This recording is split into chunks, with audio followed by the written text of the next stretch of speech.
In this video, I'm going to talk about B cam I recently acquired, and it's not a Sony, it's a tiny sensor former flagship Olympus EM1 Mark II for $450 that has got a ton of features for stills and video, and it is my B cam for the Panasonic GH6, and it's 2023. Am I really going to suggest a 6-year-old camera? And yes, I can fully support this camera for a number of reasons. I'm going to go over a list of the key features, and keep in mind, with age comes maturity. This camera has undergone major updates. Think of it as a cougar with Botox. Wow. All right. Anyhow, the reviews you got a few years earlier may not be applicable anymore. It's better than ever, and it's sort of an incredible bargain right now. Ask yourself, what are the essentials of an all-star hybrid camera? Well, let's see if the EM1 Mark II holds up or not. Autofocus. Unlike the Panasonic GH6, this camera has phase detect autofocus. It's not Sony level, but it's pretty darn good. It doesn't have eye tracking. However, it's micro four thirds. You don't have the blurring ability of a full frame camera to worry about.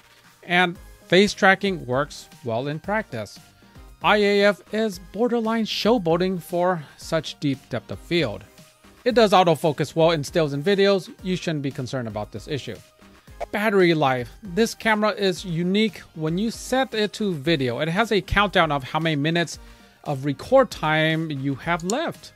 It's an interesting approach. The longest is 90 minutes of 4K, but in truth, I've been able to record a full 2 hours of 4K 30. 5.5 stops of IBIS and only 5.5.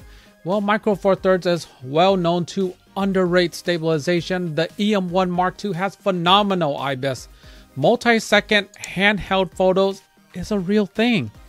Even with this 5.5 stop system, it's probably better than the GH6 when it comes to still stabilization, and very close, if not equal, on the video front. This camera has OM log. It exists. One of the firmware updates enabled this feature, and it's nice to have a log profile. This is one of the reasons for buying, and it's also a mistake, and I'll explain later in the video. It does 17:9 Cinema 4K if you like that sort of wide look and extra resolution. It has low rolling shutter, and the readout for this camera is good for stills and video. It shoots from 15 to 60 frames per second. This camera is tremendously fast. It has high resolution pixel shift mode. It has legendary weather sealing. I can't say if I've experienced it, but it's nice to know as long as you have a weather sealed lens. Dual card slots. It's part of a flagship lineup. It's normal. It is lightweight for a full flagship style body, coming in around 570 with battery and memory card. Unofficially unlimited record times. This is not a mistake. I didn't get this wrong. There's a firmware hack out there, which I take no credit for, which I take no responsibility for. I'm not your dad. Last but not least, the price, and it is amazing. I got this camera for $450 on Map Camera's eBay listings, and they are very Japanese cultured based on my in-depth knowledge of anime. They undersell and over-deliver. This was in good condition that came out to be mint condition. Cons.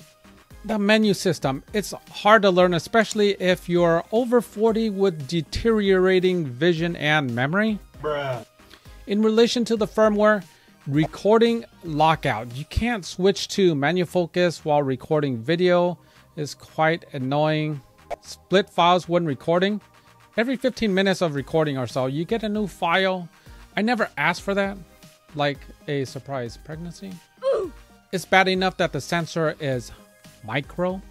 It also has micro HDMI. This is annoying. Second cam, I'm more forgiving. It is what it is. Dual recording is for photos only, not applicable with video.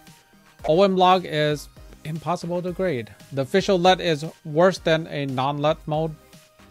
It's baffling. Below average preamps, but if you level it, I think it's fine. This is the EM1 Mark II with a Rode microphone. Let's see if you can hear what it sounds like, just the preamps. What do you think? You can't charge via USB-C, and I don't understand this madness. That's like not being able to purchase gear out of your own hard-earned money just because you're married. Bruh. How does it compare to cameras on the market? Well, let's just start off by saying that it's awfully hard to find any new camera on the market with dual SD cards for less than $1,000. Not many cameras have great stabilization for that price point. Not many cameras have continuous recording over 30 minutes. Not many cameras have a great battery life at that price point. The pull is quite limited. Let's say I stretch the budget for a camera with a full-fledged lens system like the ZVE10. You get a bigger sensor, you get E-mount access, you get 4K unlimited recording. It's even lighter and has better autofocus. However, it lacks the stabilization, and no 1.5x crop with active stabilization doesn't count. And I can't be inconvenienced with catalyst and gyro, waiting patiently for Final Cut to offer the feature. And even then, I'm not confident I want to record and get something different than in camera. It lacks the battery life, not completely since you can charge it via USB-C while in use, just not ideal. There's the EM1 Mark III, has nearly the same specs with an added bonus of 1080-120, and I believe that one is hackable as well, and it's double the price. There's the Panasonic G9, which does better video with the exception of autofocus in video. It's bigger, weighs, and costs a bit more.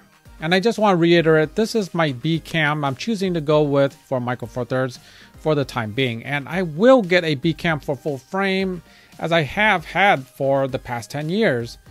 And this is the first time I've had a lapse of not having a backup camera. And as mentioned with the G9, I want a smaller camera. I'm patiently waiting for an A7C replacement, hopefully with active stabilization and new menu, double-decker dial, basically an A7 IV. Oh yeah, give me the A7R5 screen. I can dream, right? Back to being a B cam to the GH6 or A7 IV as an A cam. There is a problem matching footage. I'm tweaking settings and working with it. I'm definitely using the EM1 Mark II and mostly to make these YouTube style videos. I have a secret channel. Mind you, if you're looking for that extra high-end look, this isn't it. This is more about utility. The body itself has globs of customizable buttons, and while the operation can be improved, it's quite good once you understand the system. The EM1 Mark II is not a better camera than the GH6 or A7 IV. I'm not suggesting that. It lacks refinements of the modern cameras, and it's like buying a truck with manual windows without power steering. It can get annoying, but it's so useful if you're looking to haul dirt or dead weight. The bonuses are the photo features. You've got live composite mode where you can build out long exposure and see what's going on without guessing. You've got focus stacking to increase depth of field for your macro shots. Olympus had this 6 years ago. It's no big deal to them. You've got in-body keystone correction. Really nice if you want to fix your vertical lines for architecture in camera. This camera has anti-flicker. It has high-res mode. It has custom buttons and controls everywhere. This is a former flagship camera, and I think it's one of those gems that gets overlooked. A similar flagship from Sony would be the Sony Alpha 9. It's not the most sexy camera, but boy, it's so powerful that it can deliver at the highest levels. Sure, the EM1 Mark II has some quirks like the peaking disappearing while you're recording a movie, not being able to charge while offering a USB port. The partial touchscreen, it can certainly be more polished. Aside from that, it gives you a ton like PDAF, no limit recording, incredible IBIS, and solid battery life. At one time, this was a $2,000 camera, and now it's being given away like used clothing. Think of the times we're living in where you can get a full-featured camera like this that is lightweight, great for travel, fast for stills, and great for handheld footage. An absolute bargain of a hybrid camera. Anyhow, that's all I have for this video today. Hope you guys enjoyed it. Be sure to like, subscribe, share. See you on the next one. Take care.